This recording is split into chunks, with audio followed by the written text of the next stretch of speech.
বাহারি রকমের সবজির সমাহার। তো আজকে এই বিভিন্ন রকমের সবজি দিয়েই নিরামিষ একটা রেসিপি তৈরি করে ফেলবো, যেটা আপনারা কোনো নিরামিষের দিনে বা একাদশীর দিনে খেতে পারবেন। তো প্রথমে আমি সবগুলো সবজি কেটে ভালো করে ধুয়ে নিয়েছি। আমার ঘরে যত প্রকার সবজি ছিল সবগুলো এখানে কেটে নিয়েছি। এখানে হচ্ছে মিষ্টি কুমড়া, পেঁপে, লাউ, ফুলকপি, আলু, আর ফুলকপির যে ডাঁটাটা থাকে সেটাও কিন্তু ফেলে দেইনি, সেটাও আমি এখানে দিয়েছি। শসা, তারপরে হচ্ছে লাউ শাক কিছুটা, আর হচ্ছে লাউ ডাঁটা। তো আরও কিছু সবজি থাকতে পারে যেটা আমার এখন মনে নেই, তবে আমি এখানে সব ধরনের সবজি দেওয়ারই চেষ্টা করেছি, সাথে কিন্তু দুটো জলপাইও দিয়েছি। তো এখন আমি প্রথমে কড়াইয়ের মধ্যে সব সবজিগুলোকে দিয়ে হলুদ আর লবণ দিয়ে জাস্ট সিদ্ধ করব, আর কিচ্ছু এখানে দিব না। আর এই সবজিটা আমি রান্না করেছি একাদশীর জন্য, এই জন্য আমি ভাবলাম যে আপনাদের মাঝে একটু শেয়ার করি।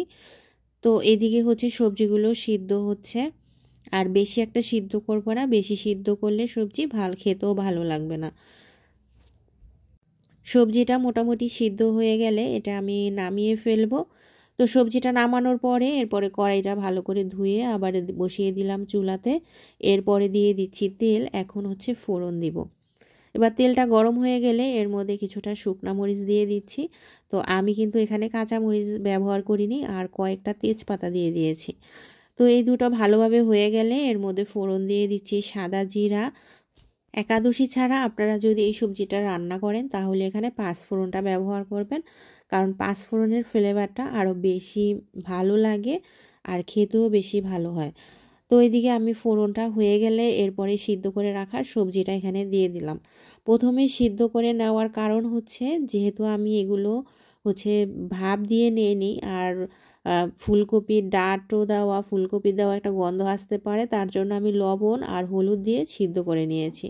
তো এখন সবগুলো সবজি এখানে দিয়ে দিলাম। এই পর্যায়ে আমি একটুখানি চিনি এর মধ্যে দিলে, পাঁচমিশালি সবজিতে একটু চিনি দিলে বেশ ভালো লাগে। কাঁচামরিচ যেহেতু দেইনি তাই আমি একটা বোম্বাই মরিচ নিয়ে ছোট ছোট টুকরো করে এখানে দিয়ে দিয়েছি। ভিডিওটা আমার স্কিপ হয়ে গেছে। এরপরে আমি ধনিয়া পাতা দিয়ে দিলাম। আর এখন তো আসলে ধনিয়া পাতা ছাড়া কোনো কিছু চিন্তাও করা যায় না। আর নামানোর আগে দিয়ে দিচ্ছি ভাজা ধনিয়া জিরার গুঁড়া। আর এখানে তেলটা আপনারা আপনাদের পছন্দ অনুযায়ী ব্যবহার করবেন। এখানে আমি সানফ্লাওয়ার ব্যবহার করেছি। সবজি রান্না আমার কিন্তু কমপ্লিট, এই যে আমি এখন ঢেলে নিচ্ছি। তো আজকে কিন্তু শুধু সবজি খাওয়া যাবে, অন্য কিছু আর খাওয়া যাবে না, তার জন্যই বেশি করে একটু সবজি রান্না করা। তো আপনারা এভাবে কোনো নিরামিষের দিনে বা একাদশীর দিনে এভাবে খুব সহজভাবে আপনারা সবজি রান্না করে খেতে পারেন। তো আজকে এই পর্যন্তই। সবাই ভালো থাকবেন, সুস্থ থাকবেন। কথা হবে নতুন কোনো রেসিপিতে।